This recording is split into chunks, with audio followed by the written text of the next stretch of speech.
Shalom, Javerim y Karim. Bueno, vamos a comenzar la clase de hoy que se había anunciado por Facebook, que tiene como título Introducción a la Kabbalah. Y para dar comienzo, vamos a intentar de dar una definición de lo que es Kabbalah. Pero intentar una definición exacta de lo que se denomina Kabbalah es imposible. Como todos los intentos de definición, estos serán arbitrarios de acuerdo a la perspectiva subjetiva de los diferentes autores. El término Kabbalah deriva del verbo hebreo lekabel, que significa recibir. Literalmente, el sentido es de recibir la tradición. Ahora, ¿quién recibe? El que recibe es un ser humano que está dotado de la capacidad de recepción. Capacidad que, por cierto, puede ser ampliada a través de la vida de cada persona. El primer problema que presenta a una definición de la Kabbalah es la magnitud de los estudios que abarca. Si como los Mekualim, los cabalistas, lo definieron, toda la realidad es una construcción divina. Entonces, para poder comprender las manifestaciones del Creador, debemos estudiar todas sus manifestaciones. En este sentido, la Kabbalah podría ser definida como el estudio de toda la realidad. Cuando una persona estudia una parcela de la realidad, está estudiando Kabbalah. En ese sentido, todos los estudiosos de todas las naciones, en todas las disciplinas, son kabalistas. Existe, sin embargo, un factor diferencial. La Kabbalah no solo es el estudio de toda la realidad, sino la experiencia interior de conectarse con dicha realidad. Un concepto más amplio de la Kabbalah podría ser el estudio y la internalización de dicho estudio a través de la experiencia personal. El cabalista no es simplemente un estudioso de toda la realidad, sino que participa en dicha realidad. El ser humano es parte de la misma realidad estudiada, por lo tanto, al estudiarse a sí mismo y a través de su propio autoconocimiento, en realidad también está estudiando toda la realidad. Ahora bien, el cabalista no es un estudioso que se encuentra alejado de su objetivo de estudio. La Kabbalah obliga a actuar, además de pensar. No es filosofía teórica de comprensión del funcionamiento de la realidad general, sino de una cosmovisión general de las relaciones entre la teoría y la práctica, porque entiende que lo teórico y lo práctico son dos aspectos inseparables de la misma realidad. Podríamos definir a la Kabbalah como el conjunto de intentos permanentes de unificación que debe realizar el hombre para comprender las energías subyacentes o ocultas de esta realidad. Si esta realidad material está completamente fragmentada en sus manifestaciones, el cabalista tiene que esforzarse en comprender cada fragmento dentro de un sistema general intrínsecamente coordinado. Otra definición de la Kabbalah es comprender que la gran mayoría de las energías se encuentran ocultas a la percepción del ser humano y que por lo tanto debemos relacionarnos con fuerzas que en principio no conocemos, pero que debemos conocer de algún modo. Si se puede tener la capacidad de recepción por la predeterminación de la raíz del alma, pero depende del libre albedrío de cada ser humano la posibilidad de potenciar la predeterminación heredada. El cabalista es quien sabe recibir. Para recibir debe tener la humildad de saber que no lo sabe todo, que siempre nos falta recibir algo más, que debemos estar dispuestos a dicha recepción. El cabalista o receptor debe sentir que él es un transmisor de luz, que lleva a cabo un proceso de transmisión de energías a su entorno.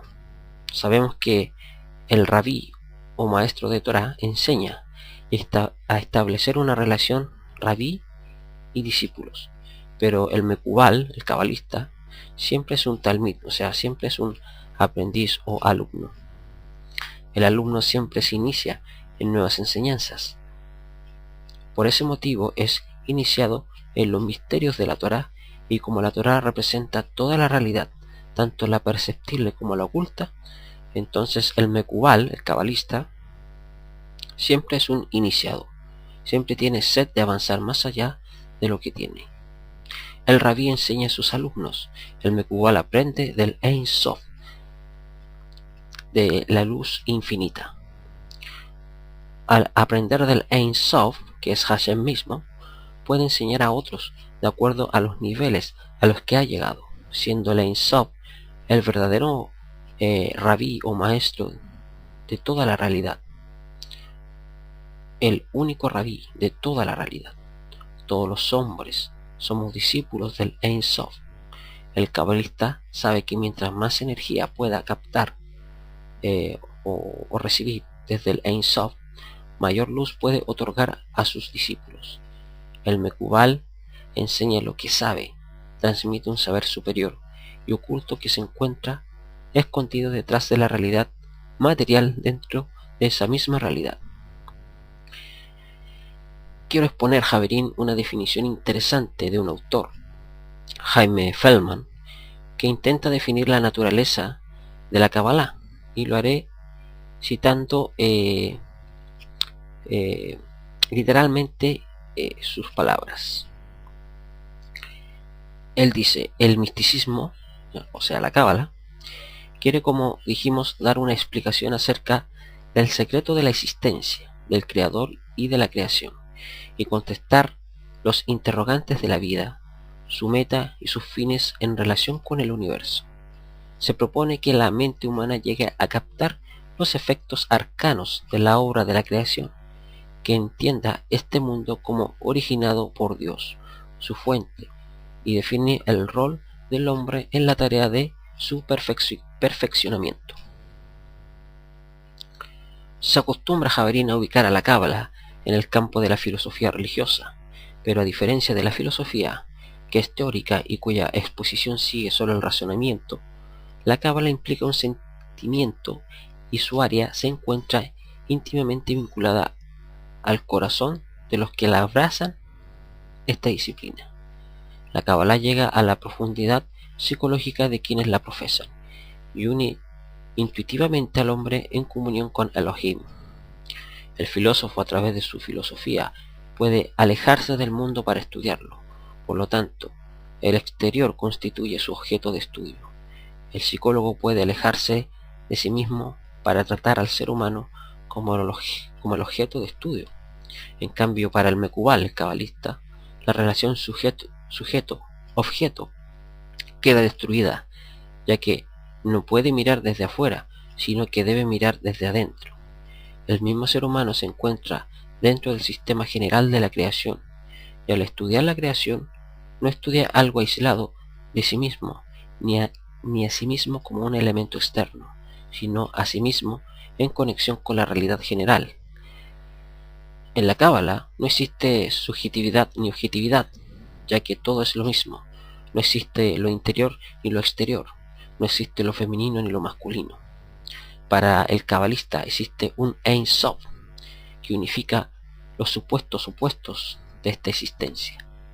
El cabalista no solamente conecta las partes divididas de este mundo de la fragmentación, sino que comprende la fuente de energía de la cual se derivó la existencia. En general, el ser humano tiende a percibir el mundo desde un campo de estudio, secciona el mundo y lo adecua a su posición fragmentaria.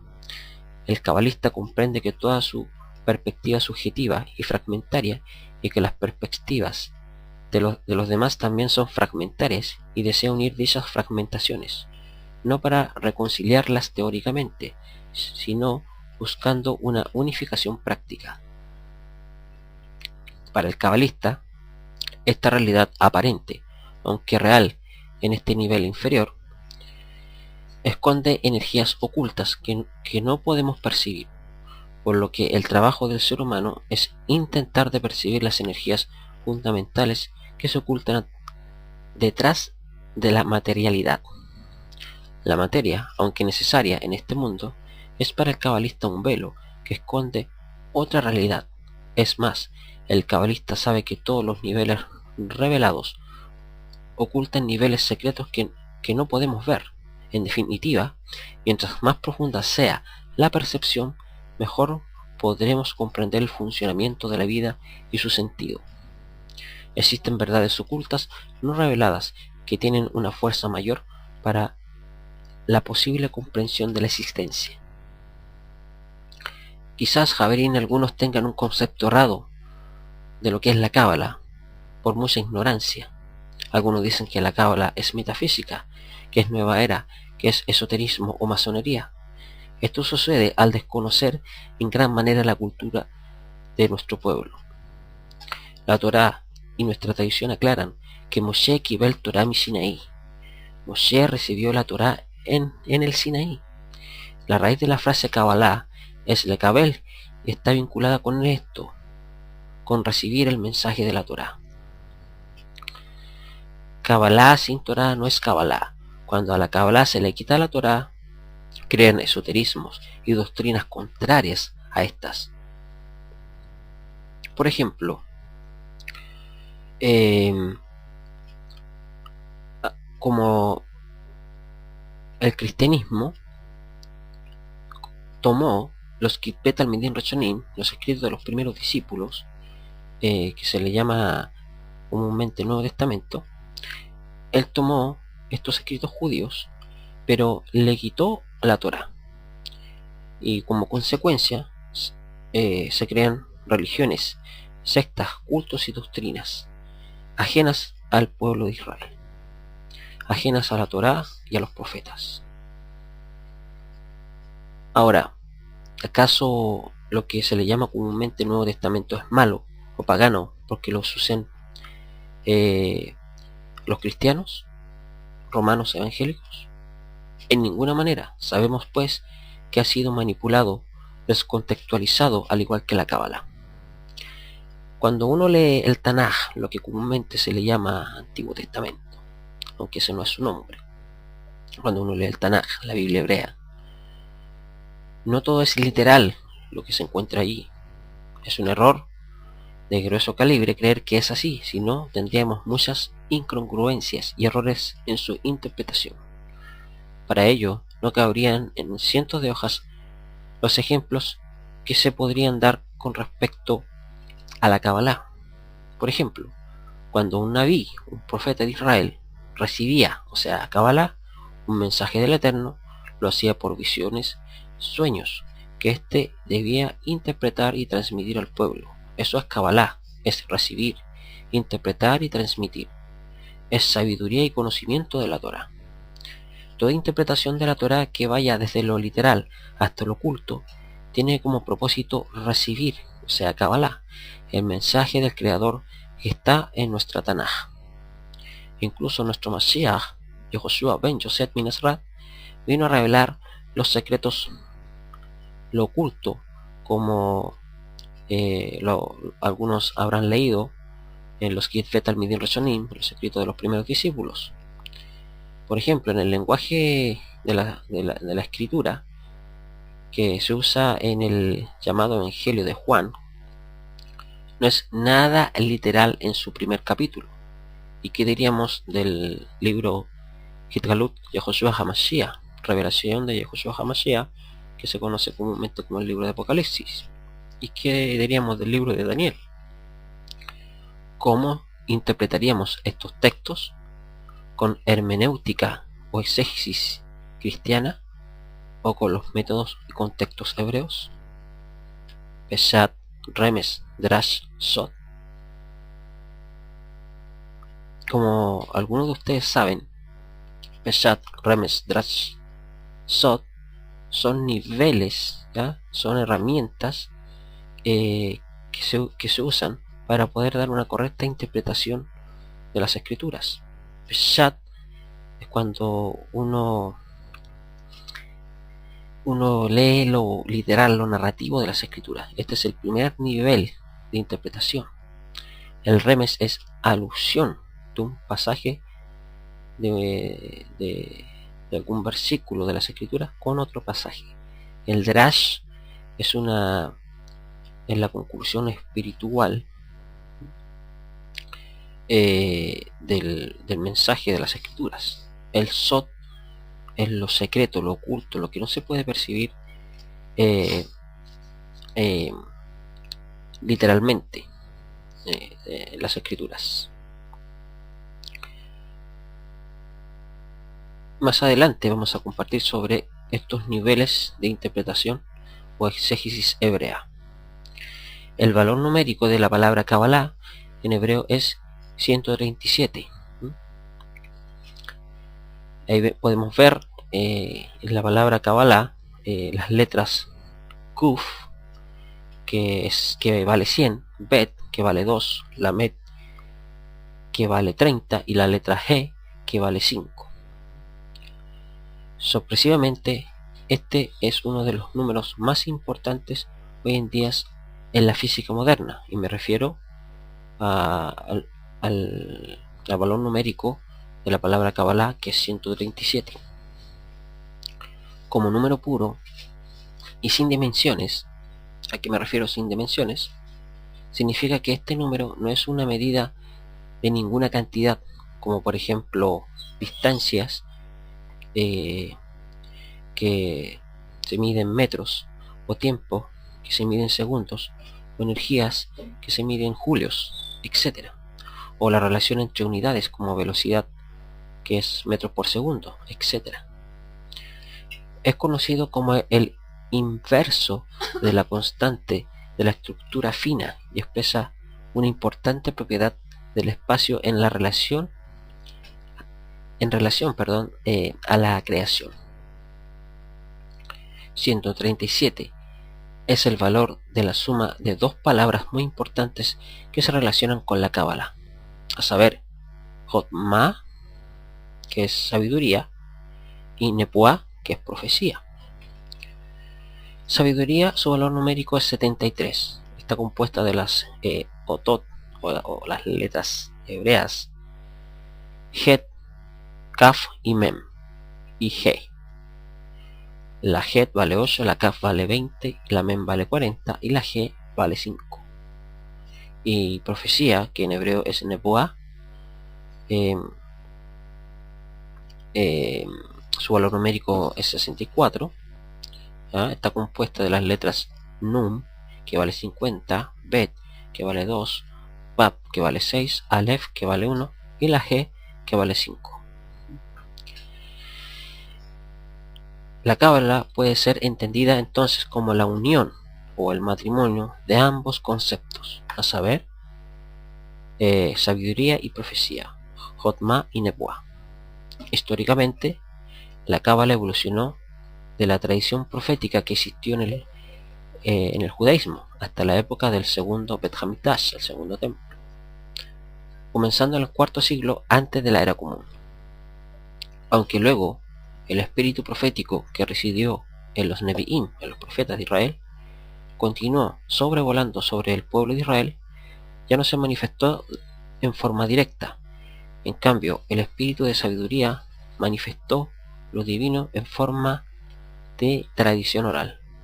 El cuerpo de conocimientos rabínicos que comenzó a desarrollarse durante el periodo del segundo Bet Hamikdash, el segundo templo, y continúa hasta nuestros días, el encuentro de la sabiduría que encierra la mente y el intelecto, y la profecía, Nebuá, que es el espíritu que permanece, y su unión es lo que produce y define la esencia de la Cábala.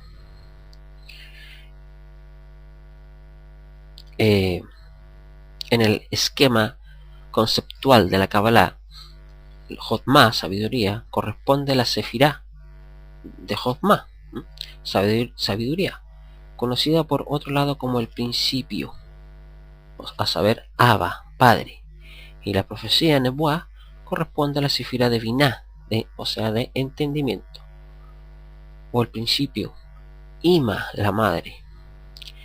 La sabiduría y el entendimiento son descritos en el Sefer HaZohar, en el libro del esplendor, este libro cabalístico, como dos compañeros que nunca se separan. Así la Kabbalah representa la unión de la sabiduría y la profecía en el alma colectiva del pueblo de Israel. Siempre que estudiamos Kabbalah, que es la sabiduría interior de la Torá, revelamos esta unión. Es importante aclarar que la Kabbalah no es una disciplina separada del estudio tradicional de la Torá, es más bien la Neshama o el alma interior de la Torá. Nishmata Doraita, en el lenguaje del Zohar y del Arizal.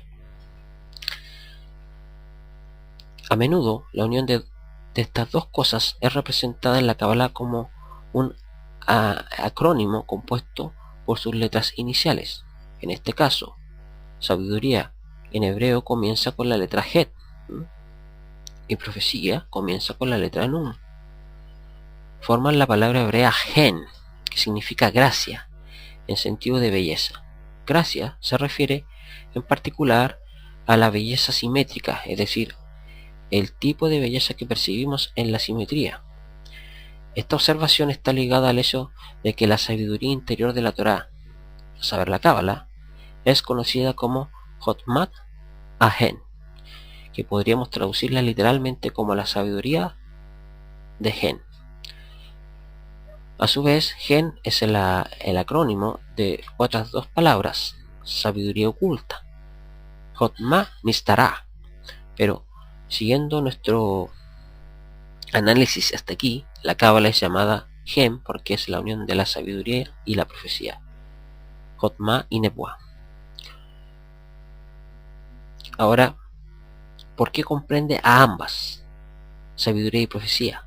La Kabbalah, como la Neshama o el alma superior o el alma interior de la Torá, es apropiada para que esta nos brinde, ¿ya?, una visión del futuro, y esta se va perfeccionando, ¿ya?, va perfeccionando al mundo, para que así podamos disfrutar cuando el Mashiach se revele.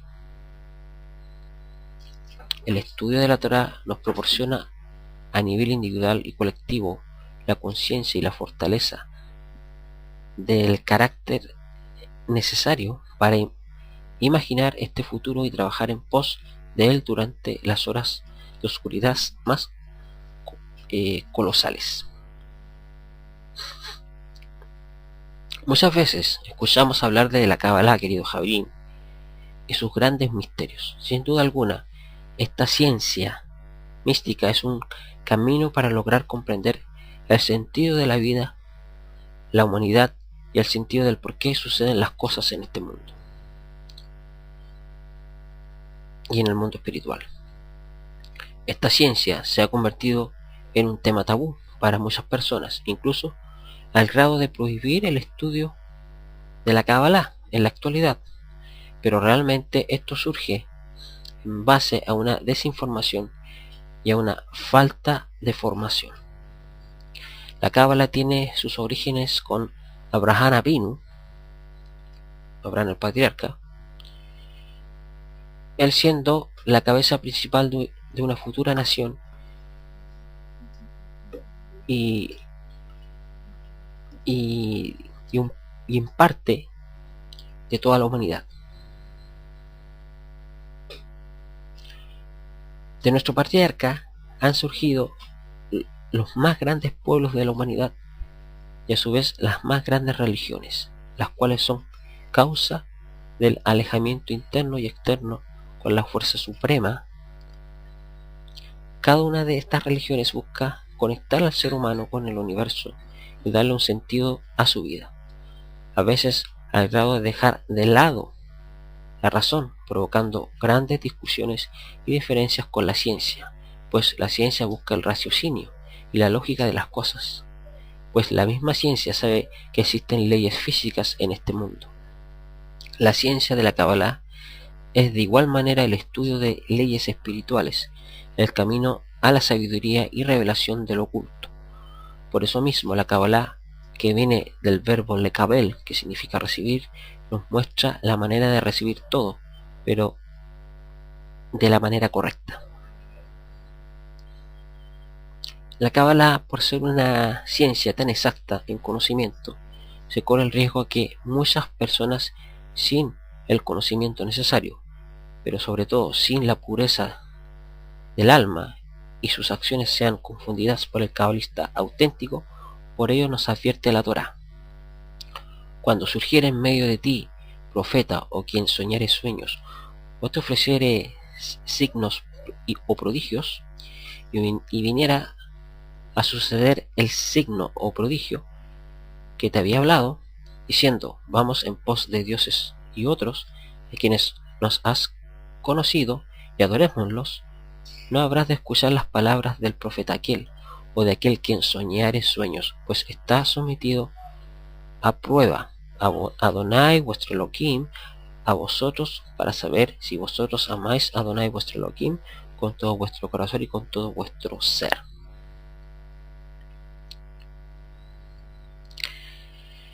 El Sefer HaZohar enseña que existen 50 grados de pureza y 50 grados de impureza. Lo importante es lo que enseña Rabbi Moshe Haim Luzzatto, pues él menciona que es posible tener revelación de grandes cosas a través de estos dos estados metafísicos. Lo importante no es la revelación en sí misma, sino cómo llegamos a esta revelación.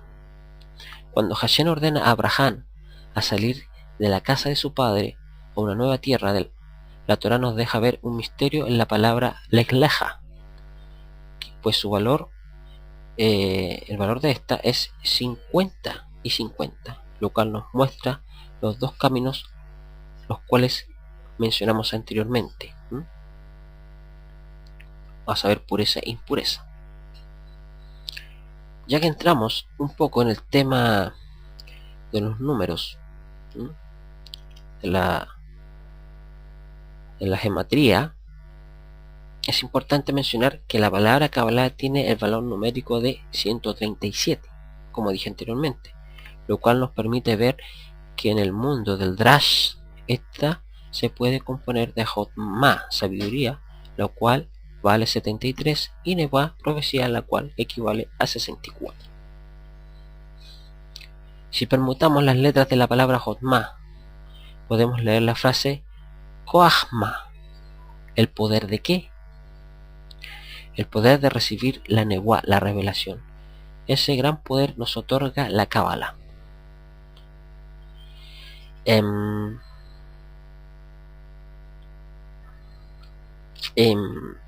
Me gustaría también aclarar, querido Javerín, de ciertos parentescos de la Kabbalah con otras religiones, ¿ya? Por ejemplo, el hinduismo, ya que muchos a veces, por desconocimiento, ¿ya? O por falta de información, no quieren estudiar Kabbalah porque se relaciona aparentemente se relaciona con otras religiones, ¿no? Por ejemplo, el hinduismo. Pues hay algo que se llama la Cábala hinduista, y me gustaría aclarar algo sobre esto, basado en algunos comentarios del Morey Benjamin Ortiz. Él dice: Abraham había dado todos sus bienes a Isaac, mas a los hijos de las concubinas que tenía Abraham había dado a Abraham regalos, y los alejó de Isaac, su hijo, mientras él vivía hacia el este de la tierra del oriente. Véase Bereshit, capítulo 25, versículo 5 al 6. La sabiduría de las tierras orientales, los secretos, la meditación y los fundamentos cabalistas son provenientes de los hijos de Abraham Avinu. Es por ello que encontramos paralelismos en las enseñanzas de estos lugares, ¿no? En estos lugares del oriente, ¿no? Por ejemplo, en la religión hinduista encontramos grandes rasgos cabalistas que indudablemente comparten un origen con Abraham Avinu. La diferencia que esta cábala es la distorsión de los conceptos y el alejamiento del monoteísmo. El dios Brahman es la máxima deidad del hinduismo. La raíz de la palabra comparte huellas del nombre Abraham. Y sorprendentemente, los dos significan padre de multitudes. En esta religión se cree que Brahman encierra los 33 dioses y curiosamente en la cábala existen 33 senderos de la sabiduría, los cuales están en el árbol de la vida. Esto nos muestra muy probablemente que la cábala y la sabiduría que llegó a la India a través de los hijos de Abraham fue distorsionado a través del tiempo, alejando el pensamiento del monoteísmo, y quizás este máximo dios, Brahman, se originó en la gran admiración a Abraham y a los 33 senderos de la sabiduría. Se transformaron en deidades. Bueno, eso es lo que quería compartir como primera clase en cuanto a introducción a la Kabbalah. Y bueno, más adelante vamos a compartir más sobre este tema. Vamos a compartir acerca de las Sefirot, ¿no?, de las emanaciones de Hashem.